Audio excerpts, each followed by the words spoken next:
Welcome to CT-PAT Security Services Supply Chain Security Overview Training.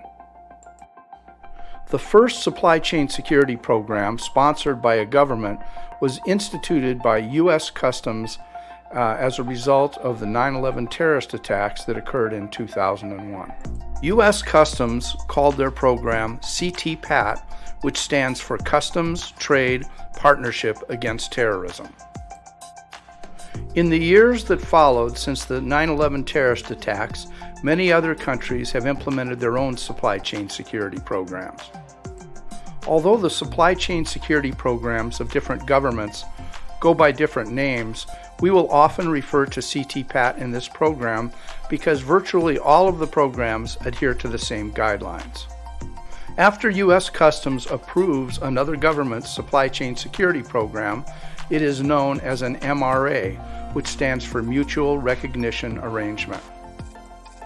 CT-PAT certified companies and companies that are members of an MRA program may interact with one another as if they were all certified under the same program. In the United States, CT-PAT is administered by U.S. Customs and Border Protection, which falls under the Department of Homeland Security. In other countries, other government agencies may have oversight of the program. Not all U.S. companies are eligible for CT-PAT certification.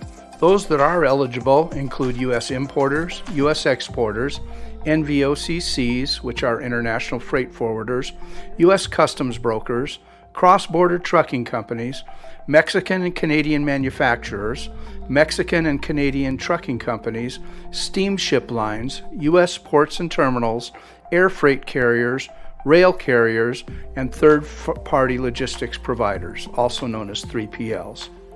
The types of companies that are eligible to participate in supply chain security programs varies from country to country. To become certified, eligible companies must be approved by U.S. Customs or by the authorized government agency in their own country. Within about a year of being certified, an approved company must be validated. In the U.S., validation includes an on-site audit conducted by U.S. Customs. For importers, a foreign validation by U.S. Customs is also required. In the U.S., certain types of companies are not eligible for CT-PAT certification. These include bonded warehouses, domestic freight forwarders, free trade zones, domestic distribution warehouses, domestic consolidation warehouses, draymen, domestic freight, foreign agents, foreign manufacturers, except those located in Canada and Mexico, and foreign trucking companies, except those located in Canada or Mexico. The purpose of a supply chain security program is to help prevent the introduction of illegal materials, persons, or terrorist weapons from being introduced into cargo.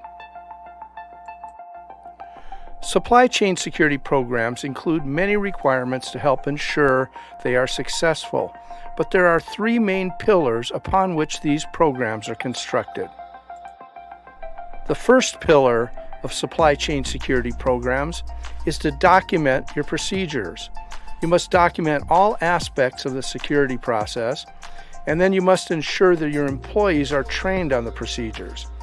These procedures must also be reviewed periodically, at least annually, to ensure that they are still accurate and up to date. The second pillar of supply chain security programs is to know who you're doing business with. This can take many forms, but includes things like screening your business partners, doing pre-employment screening before employees are hired, making sure that visitors sign logs and present photo identification, and making sure that drivers are identified before cargo is accepted or released. The third pillar is container, trailer, and conveyance inspections. All trailers and containers should be inspected to be sure there's no manipulations or hidden compartments. The conveyance, which is the tractor and trailer, should be inspected to make sure there are no hidden compartments there. Inspections need to be documented using a checklist, and high security seals also must be inspected and documented. Supply chain security programs are in place to help ensure that each step of the international supply chains are secure from the point of origin to the final destination. Certified companies must require their business partners to be at least one of the following: A. CTPAT certified, B. in the process of becoming CTPAT certified, C. a member of a foreign country's supply chain security program, or D. as a minimum be in full compliance with all CTPAT minimum security criteria. Companies who are certified in a government-sponsored supply chain security program must screen non-certified business partners.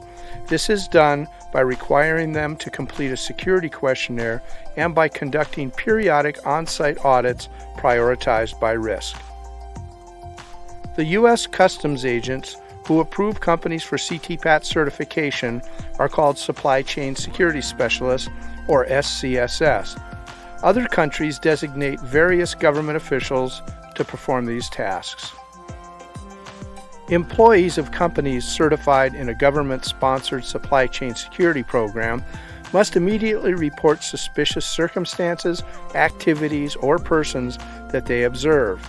They should report the suspicious activities to their supervisor or manager. Company management must investigate reports of suspicious activities. If reasonable explanations cannot be found to explain the activities, the proper authorities must be notified. In the event that a supply chain breach, tampering, or suspicious cargo-related circumstances have been discovered, company management must notify U.S. Customs or the designated local government agency immediately. For cargo arriving in the U.S., when reporting suspicious cargo-related discrepancies or suspected tampering, the first call should be made to the port director at the U.S. port where the cargo arrived. When reporting suspicious cargo-related discrepancies or tampering for cargo arriving in the U.S., the second call or email should be made to the assigned supply chain security specialist.